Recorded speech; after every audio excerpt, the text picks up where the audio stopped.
Hey guys, welcome back to our channel. I'm just starting this video with a bit of footage from Marcella's Gradina because it's beautiful and flourishing. If you are enjoying our content, please like and subscribe to help us with the algorithm, and I hope you enjoy this video today. Please leave us any comments below. Today's video, I'm going to walk you through my garden. Stay tuned if you want to know if it's successful or not. We are currently in July, or it's very end of June. It might be July the 1st, I'll check after. So the garden should be pumping. I suppose I just gave a little clue away. It's not quite pumping. Jakey's just come to join me here.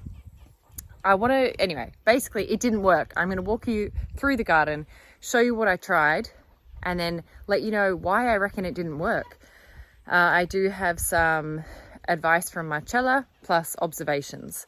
Now, the reason why we really want to learn how to grow is because what if a war breaks out? What if life changes more quickly than we are able to control? Supermarket shelves empty. We've seen that during the pandemic, and we need to grow our own food.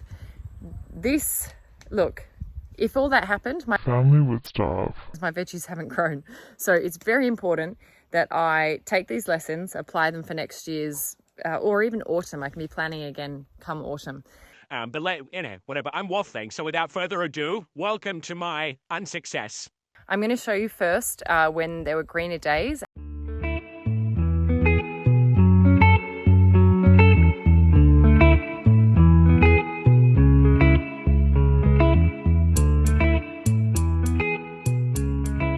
And now I'm going to show you where it is right now, very beginning of July. So this strip, not the greenhouse, but this strip here is where I attempted to grow. These are just onions we pulled. Basically, my garden is now not important, so we're just drying out some onions here. Okay, here I have some speckler, which is beetroot growing. They're really small compared to the ones that Marcella is growing just over the way there. She hasn't used any pesticides on that land over there though, so I think the soil is different, who knows. All of this was, I planted everything here. Nothing has grown. I planted carrots, parsnip, radish. So these are the black radish that you're meant to harvest in autumn. They've been eaten alive and they're dead.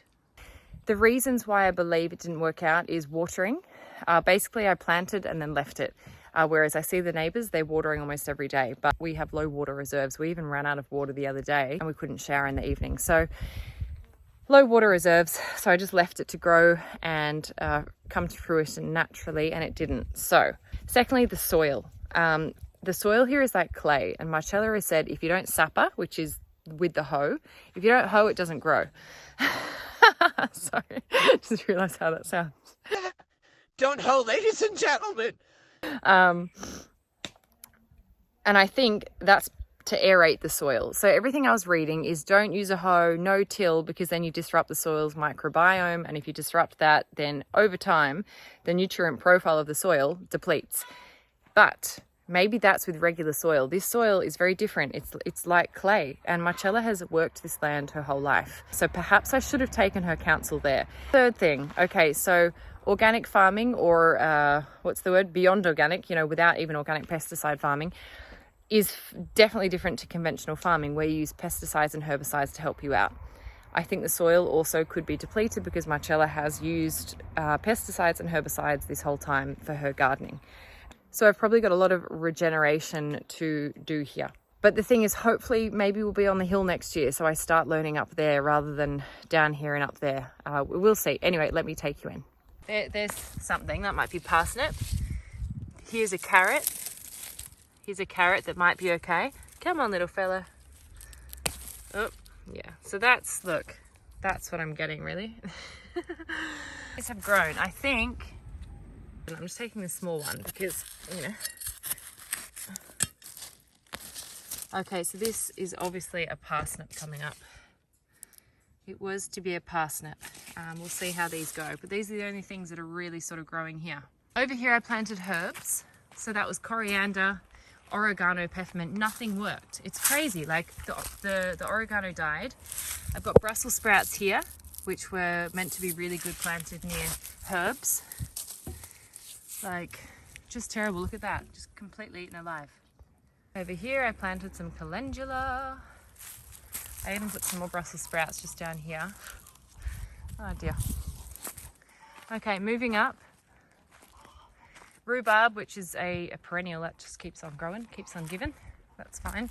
This is Swiss chard, which we planted this the first year we got here, and so the seeds are just everywhere and it just keeps growing. So not complaining about that. There's another one gone to seed there. Here we have our dill, that's just growing everywhere as well.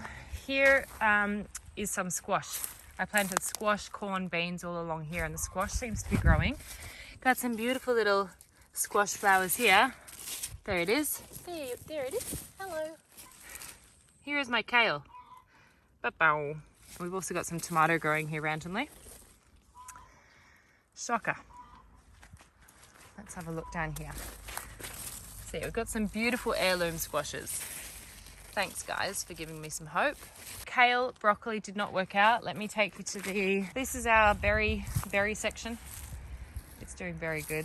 You know, the berries came, we ate them. And here, Marcella's just taken all of this up. There was lots of fennel there and all sorts, but we weren't tending to it. We're just so busy. So experiments of what we've done.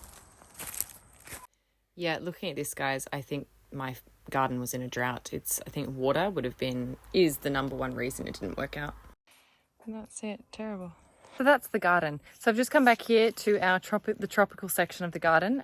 This reminds me of China or somewhere, you know, where the pandas are.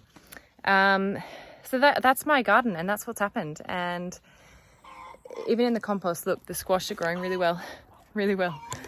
So that's what's happened. The soil, the water, and learning how to farm organically is what's important. And I might just take my learnings up to Apricus Hill if we're lucky enough to be there. I just don't know if we're going to make it. We're far-fetched with our dreams. But you got to hope, right? You got to keep working towards the goal. I'm going to show you quickly as well where Marcella has grown potatoes, carrots, onions, and garlic, and it's worked. And she said she didn't put any chemicals. So look, also the other thing, maybe I just didn't plant properly. The carrot seeds, I might have put them too deep. Things like that. So much to learn, and I suppose I definitely didn't tend to it with absolute care because I was in and out with the kids and whatnot. But that's first year. Going to look back on this in 5 years and say, oh, wow, good one. Yeah. Here we are. These are, how beautiful are these? Aren't they stunning? I love them. They grow back every year. Marcella cuts them and then she uses these stalks for planting tomatoes and cucumbers, you know, support systems. And then they grow back, like the gift that keeps on giving. Now over here we have silver beet. She uses this for the animals, the greens, the tops, and the bottom part as well. Over the road we go. So here, wow, it looks a bit out of control. She definitely didn't use herbicides. So these are all onions. Over here we've got some red beetroot. Take that one for now. There we go. Hello, beauty. And over here we have a carrot. Let me find you a carrot.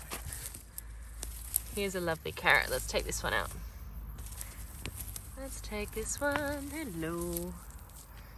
What's that? There's a bit of white stuff on there. Might be calca. There's a lovely carrot. Unfortunately, overall, I can't give you how-tos and how to grow vegetables because I don't know yet. To do it naturally, I'm not going to compromise my values and just use pesticides and herbicides because then there will be no soil for our boys to grow on when they grow up. Like, it just completely is the most selfish thing to do, in my opinion. I know it gives you short-term gain, like you're growing your vegetables, but what happens when the soil is so unhealthy in 10 years, 50 years, that they can't even grow vegetables? Like, what are they going to do then? Everything's going to be synthetic. Everything's going to be unnatural. Like fertility, oh my gosh, you can just imagine. So I'm just going to show you what went on, what I know to do better for next year, and onwards and upwards. Let's see how it goes. Bye. Please like and subscribe if you're enjoying watching our journey. Help us with the algorithm a little bit. And also, if you have any accounts that are worth following for us, tag them in the comments below. That would be great. And have a great day. Bye.